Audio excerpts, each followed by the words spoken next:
O no, não sei se você vai conseguir ver aqui, ó, no está em caixa alta. Na Bíblia de mais alguém está assim?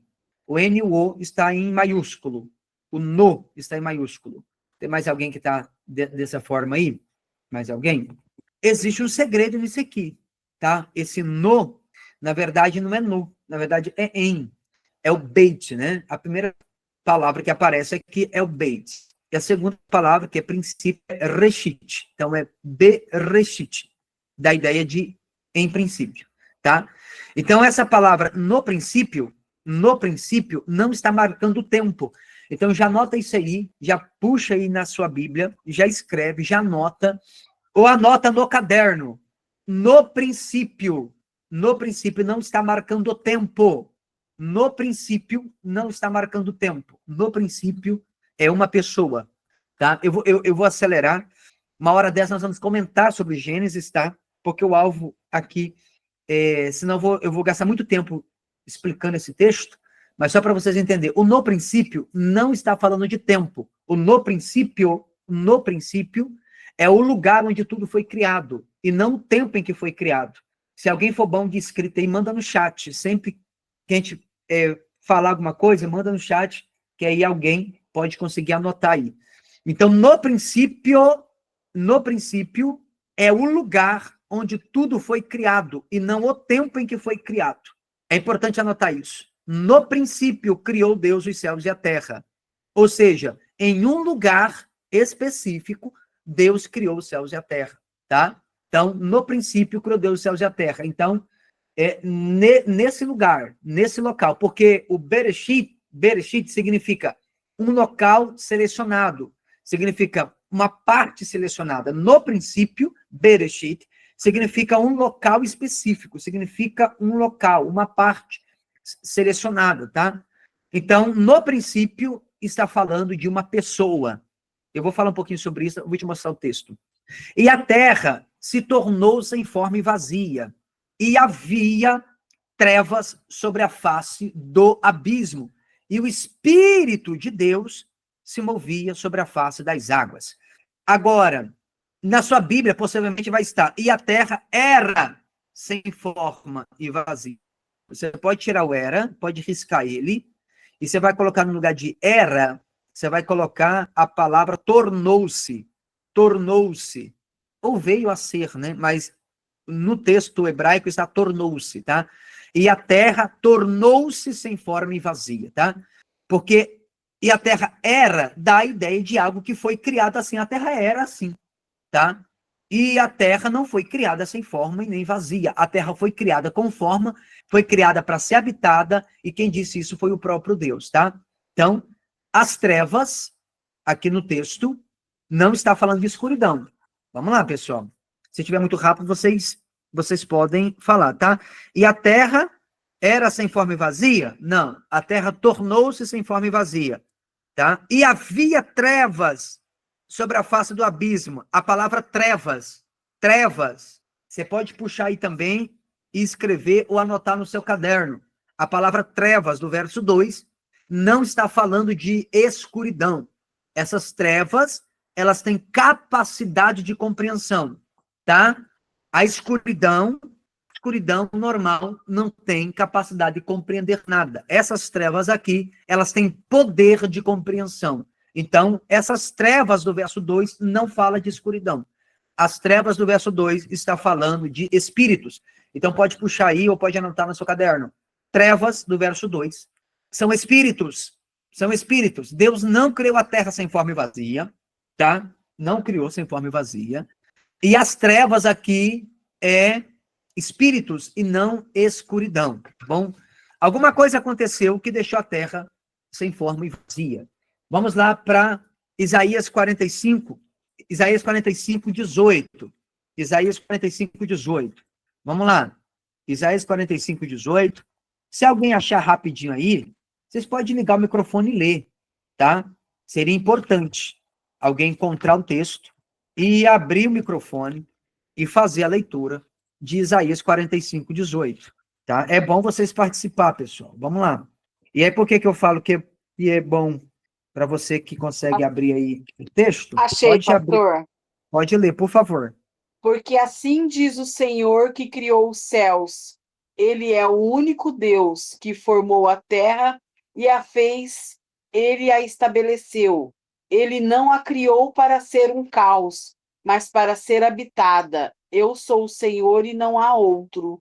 Então, quem está dizendo é o Senhor, é Ele. E Ele está Isso. dizendo que Ele formou a terra, Ele a fez, Ele a estabeleceu e não a criou vazia. Olha isso. Mas Ele a formou para que fosse habitada. No texto, na tradução da irmã, diz que Ele não criou a terra para ser um caos. Sim ou não? Sim, pastor. Amém? É isso mesmo? Isso. Então, se ele formou a terra, ela não deveria estar sem forma, sim ou não? Se ele formou a terra não deveria estar sem forma. Então, preste atenção, o criador da terra, que é o próprio Deus, é ele que está falando aqui, ele está dizendo que não a criou a terra vazia e não a criou para ser um caos, não a criou sem forma, ele a criou com forma, ele formou ela, ele deu forma para a terra. E aí, quando nós lemos o versículo 2 do capítulo 1 de Gênesis, que a terra estava ou tornou-se sem forma e vazia, então entendemos logo que algo aconteceu entre o verso 1 e o verso 2 do capítulo 1 de Gênesis. Se Deus criou a terra não para ser um caos, se ele criou a terra não para ser vazia, mas para ser habitada, e no versículo 2 de Gênesis 1 diz que a terra se tornou sem forma e vazia, alguma coisa aconteceu. Então, no versículo 1, no princípio criou Deus os céus e a terra. Ponto. Mas não dá detalhe como ele criou. Só diz que criou. Aqui em Isaías vai dar detalhe, que ele criou com forma e não a criou vazia. Então, o que acontece, ou o que aconteceu, na verdade, para que a terra se tornasse sem forma e vazia? O que aconteceu? O que aconteceu foi a queda de um anjo, que hoje nós conhecemos ele como diabo, como Satanás. Mas antes da queda, ele era conhecido como Lúcifer, ou Hilel, né? Hilel é a palavra hebraica, Lúcifer é em latim, é a palavra latina para Lúcifer, o portador da luz, tá? Hoje ele é diabo, mas antes ele não era. Amém ou amém? Alguém consegue dar um glória aí? Então você vai... Glória a Deus. Amém. Tá dando para entender, pessoal? Sim, Eu sim, estou está. explicando bem devagarzinho para os irmãos conseguirem entender. Então presta atenção, ó. Você vai encontrar em muitos livros, principalmente de teologia sistemática, dizendo que o nome Lúcifer não existe na Bíblia. Talvez você já vai ver pregador falar isso. Mas isso é uma mentira. Porque Isaías vai falar isso. Só que por que às vezes não encontra na nossa Bíblia? Porque a palavra Lúcifer é uma palavra latina. É uma palavra latina. Então, na nossa Bíblia vai estar portador da luz, estrela da manhã, estrela d'alva. E se for ler em latim? Lúcifer. Então, presta atenção. Daqui para frente, desse ponto, entendendo isso aqui, é onde nós precisamos iniciar o pontapé da nossa aula. Então, presta atenção em algo. A terra que hoje nós vivemos, eu estou aqui em Campo Grande, tem alguém agora em Rochedo, tem alguém agora em outro lugar, tem crente agora em todo lugar do Brasil. A Terra, o planeta Terra, o lugar que nós vivemos, o lugar que nós moramos hoje, que nós habitamos, é uma terra recriada. Essa terra que nós moramos hoje, ela foi recriada, ela não é a terra original. Amém ou amém? Essa terra, ela não só existia antes do ser humano, mas ela foi habitada antes. Pastor, mas foi habitada por quem? Por muitas coisas, mas não por seres humanos. Muitas coisas, mas não por seres humanos. Então, o que é o ser humano? O ser humano é o único ser criado a partir desses dois mundos, o mundo físico e o mundo espiritual. Nós somos o único ser que, de forma consciente, consegue interagir nos dois mundos. Você não está na igreja e, de repente, você sente a presença de Deus ali e você sente algo poderoso e você fala, cara, eu não estou nesse mundo. O ser humano é o único que consegue fazer isso. Ele habita na Terra, mas ele conecta no mundo espiritual. O ser humano foi criado a partir de dois mundos, o mundo espiritual e o mundo físico, usando a matéria desses dois mundos.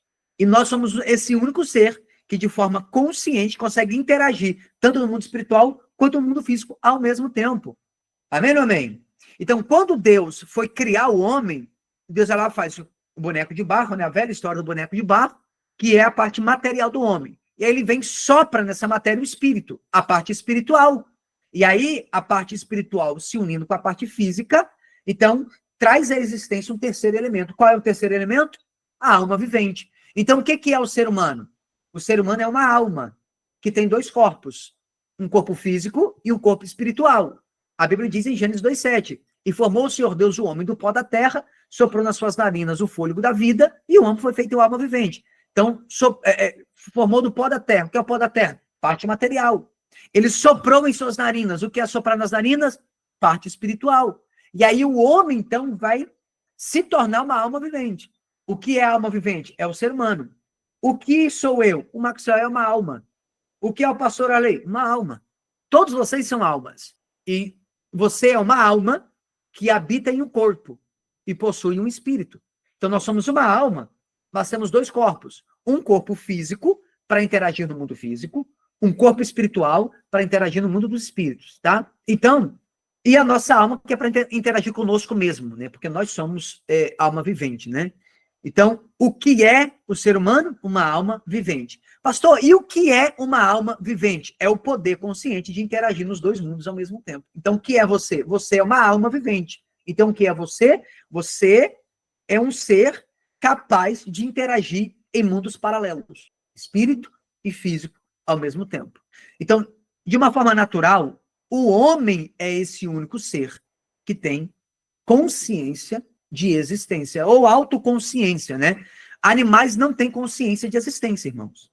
Eu não sei se você sabe disso, mas animais, o nosso dogzinho, o petzinho, não tem, tá? Animais não sabem que existem. Amém ou amém? Os animais não sabem que existem. O único ser que sabe que existe é o homem. E aí vem aquela máxima da filosofia. Penso, logo existo. Já ouviram essa máxima? Uma das máximas da filosofia. Se eu penso, eu tenho consciência. Se eu tenho consciência, então é porque eu existo. Tá? Então, o cachorrinho não pensa. A vaca não pensa. Você nunca vai ver um cachorro, seja ele um pincher ou um pitbull, em depressão, preocupado em morrer, irmão. Porque ele não sabe, ele não sabe que existe morte, ele nem sabe que vai morrer. Então, antigamente, quando o cachorro era criado numa casinha fora da casa, e o gato era criado dentro da casa, era assim, né? Antigamente era assim, né? Eu não sei hoje não tem gato, não tem cachorro, mas sei que antigamente era assim, eu tinha uma cachorra. Então, eu tinha a casinha da cachorra, e aí o gato ficava para dentro, o cachorro ficava para fora. Imagina se o cachorro pensasse, né? Os cachorros têm a casinha deles. Imagina se eles pensam. O que ele ia pensar? O que o cachorro ia pensar? Ele olha pro gato, o gato tá dormindo no sofá, no quentinho, ele tá lá fora no frio. Imagina o cachorro pensando, cara, eu vou miar. Sim ou não? Eu vou miar. Porque se eu miar, eu vou dormir dentro de casa, vou dormir no sofá, no quentinho. Mas ele não pensa. Por que ele não faz isso? Porque ele não pensa. Porque não pensa. Porque animais não têm consciência de existência. Ele não sabe que existe. O homem tem consciência que existe. Por que eu estou dizendo isso para você? Por que eu estou dizendo isso para você? Porque habitaram nessa terra seres habitaram nessa terra antes do homem. Antes do homem habitaram seres aqui. Então não dá para o crente dizer que